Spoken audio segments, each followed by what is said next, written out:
எழுச்சி தமிழர் அண்மையில் நடத்தின மிகப்பெரிய புரட்சி என்னவென்று சொன்னால் 234 சட்டமன்ற தொகுதிக்கும் 234 மாவட்ட செயலாளர்களை அவர் நியமிப்பதால் மாபெரும் புரட்சி.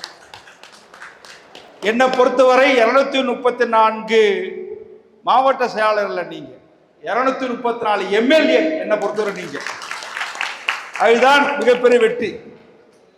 எம்எல்ஏ என்று சொன்னால் மெம்பர் ஆஃப் லெஜிஸ்லேட்டிவ் அசெம்பிளி என்று சொல்வார்கள். உங்களுக்கு எப்படி பொருந்தும்னா மெம்பர் ஆஃப் பீப்புள் அசெம்பிளி, மக்கள் மன்றத்தினுடைய உறுப்பினர்கள்.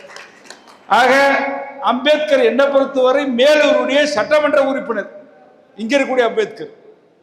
அதனால 234 பேரை அவர் உங்களுக்கு ஒரு மாவட்ட செயலாளர் பொறுப்பு கொடுத்துருக்காருன்னா அது எவ்வளவு பெரிய அதிகார பரவலாக்கம்.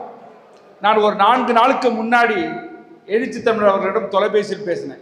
அப்போ அவர் சொன்னார், நான் இந்த சட்டமன்ற உறுப்பினர் 234 பேர் போட்ட உடனே கட்சியிலேயே பல பேருக்கு வருத்தம், என் மேலே கோவிச்சுக்கிட்டு இருக்கிறாங்க அப்படின்னார்.